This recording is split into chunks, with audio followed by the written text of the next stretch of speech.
The story of Junko Furuta, a tragic case that changed Japan. There are cases that change countries, not immediately, not in the clean, decisive way that legislation suggests, where a law is passed and a date is recorded and history marks the moment as a turning point.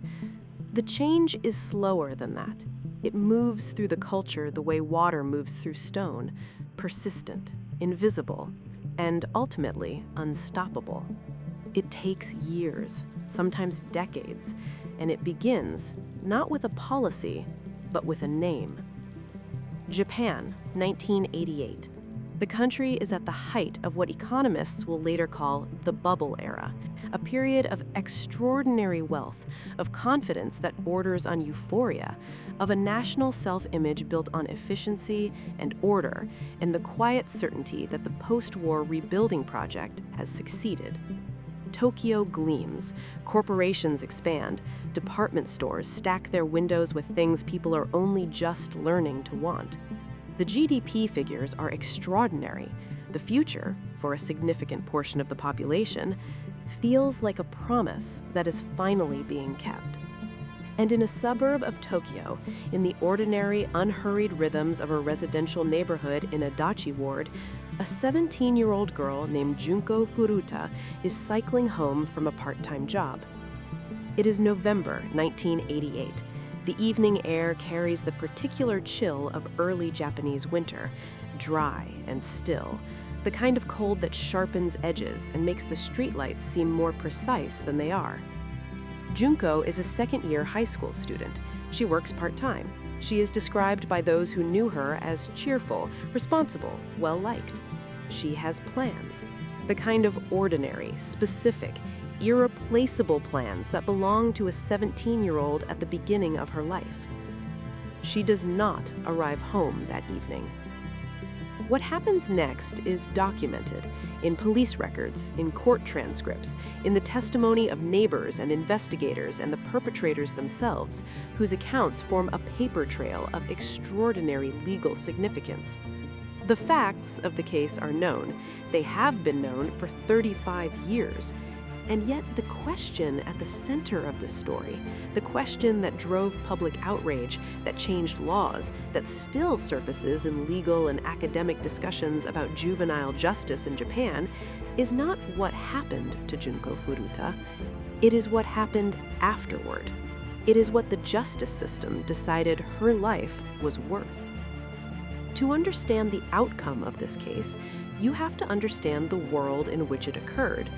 Japan in 1988 is a country with an extremely low reported crime rate, one of the lowest in the developed world.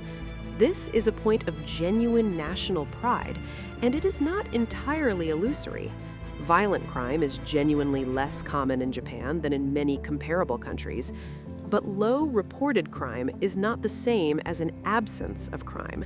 And the systems designed to address crime, the police, the prosecutors, the courts, carry within them the assumptions of a society that has, to a significant degree, convinced itself that certain kinds of darkness don't exist within its borders.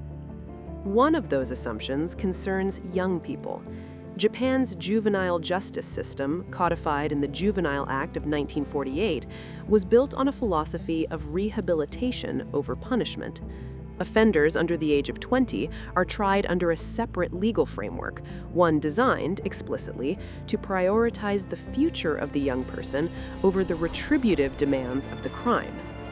Family courts, rather than criminal courts, handle most juvenile cases. Sentences are lighter, records are sealed. The logic, when applied to minor offenses, is humane and defensible. The logic, when applied to something like this, becomes something else entirely. The 4 young men who abducted Junko Furuta were between 16 and 18 years old. Their names are known. They have been published, the sealing of juvenile records notwithstanding, through various channels over the decades. They were not strangers to trouble. At least one had prior contact with law enforcement. They moved in the orbit of the Yakuza-adjacent social world that existed in certain corners of late 1980s Tokyo. Not full gang members, but young men who understood the social mechanics of intimidation and the uses of fear. Junko was held for 44 days. The location was not a remote or secret place.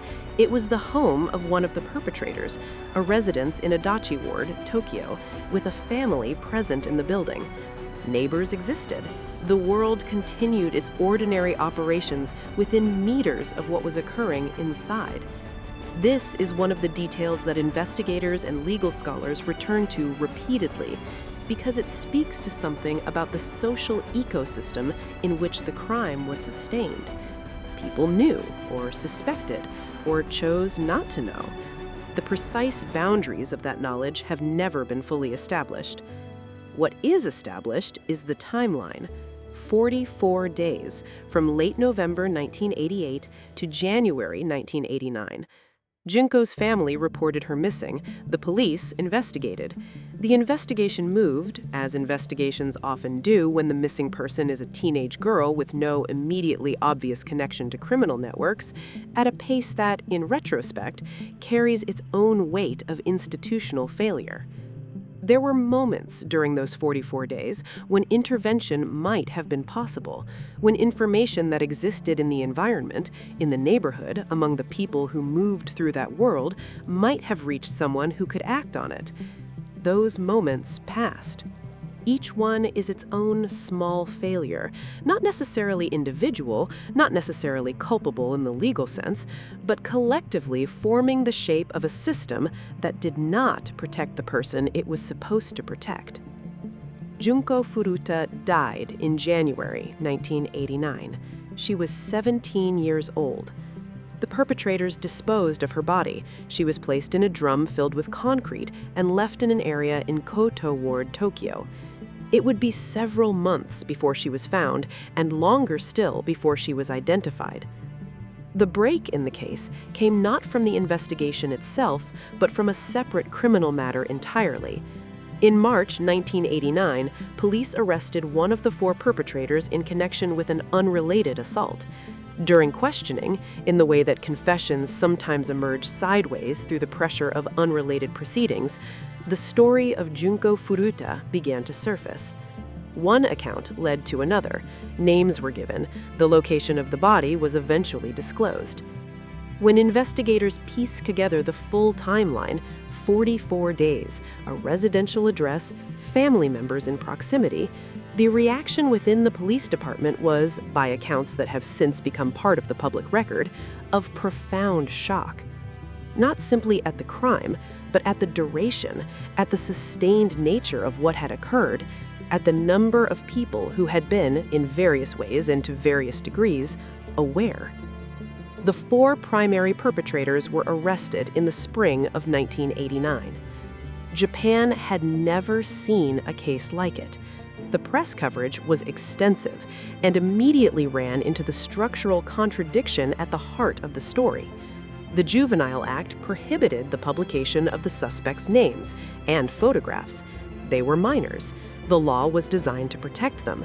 And so, at the very moment when the country was confronting the full enormity of what 4 young men did to a 17-year-old girl, those 4 young men were legally shielded by the same framework that was supposed to represent the best of Japan's rehabilitative legal philosophy. The public reaction was visceral. Editorials appeared in major newspapers questioning whether the Juvenile Act had been designed for crimes of this nature. Legal scholars wrote carefully worded critiques of the family court system.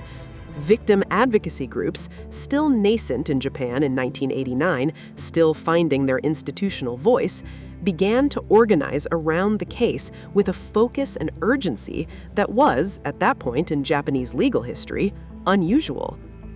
The families of the perpetrators were also implicated in the public discourse.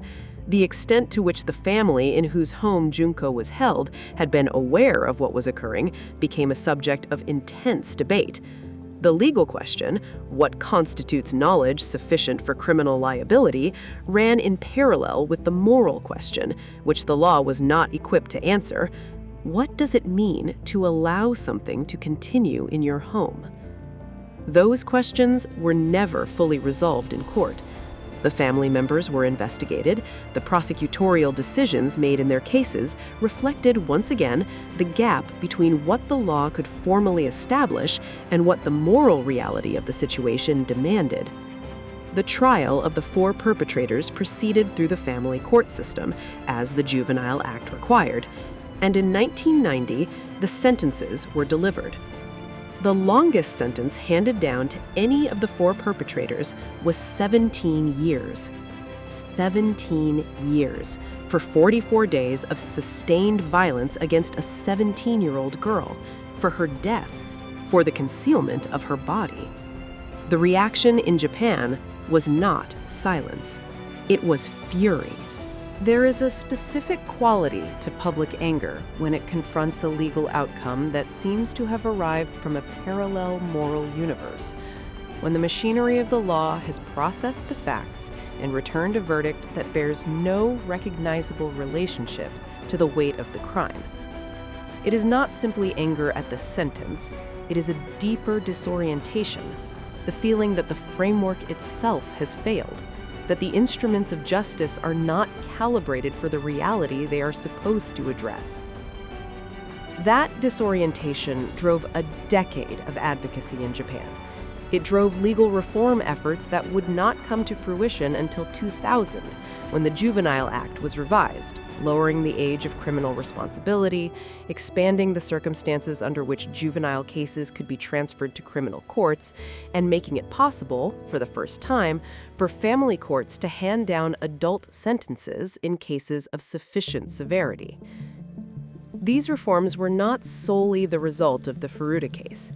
The Japanese legal system does not change on the basis of single cases, and the reform debate drew on a range of incidents and a broad coalition of legal, academic, and advocacy voices.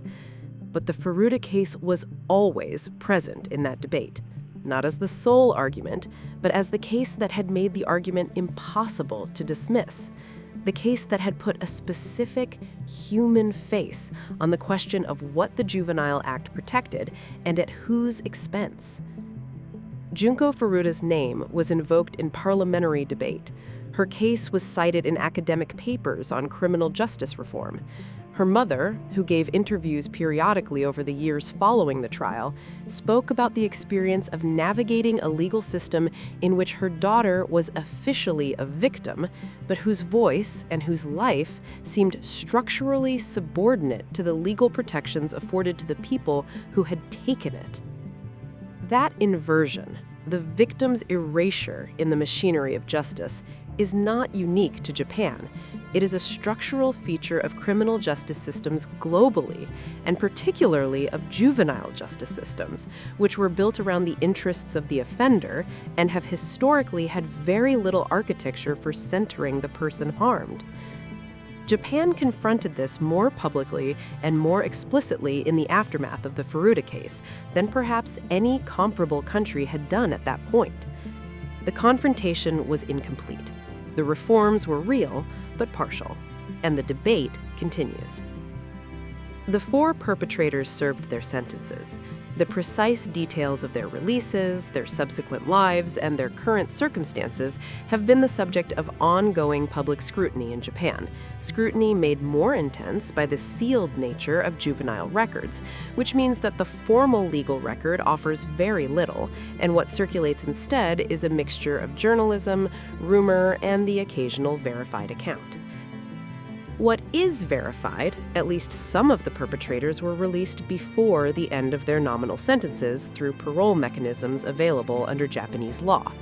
At least one is believed to have reoffended after release, a detail that entered the public record through subsequent criminal proceedings. The question of whether rehabilitation, the stated philosophy of the Juvenile Act, is one that the legal system is not structurally equipped to answer publicly, but that the public has never stopped asking. Junko Furuta's grave is in Japan. Her family has maintained their privacy, which is their right and their protection. Her mother has spoken over the years about the experience of loss compounded by legal inadequacy, the feeling that the system processed her daughter's death and arrived at a number, and that the number was wrong, and that no mechanism existed to say so in a way that the system was required to hear. That gap between the human weight of a life and the legal mechanisms available to account for it is the most enduring legacy of this case. Not the crime itself, which belongs to the perpetrators, not the suffering, which belonged to Junko, but the institutional failure that surrounded both. The police investigation that moved too slowly, the neighborhood that did not act, the legal framework that protected the perpetrators more effectively than it had protected the victim, and the sentencing that left a country asking, in public and in outrage, whether justice had been done. There's a Japanese concept, katachi, that refers to form, to the outward shape of something. The justice system in this case had the form of justice. It had courts and proceedings and sentences and a legal record. The form was present. And inside the form was an outcome that the country, with significant and sustained consensus, regarded as a failure.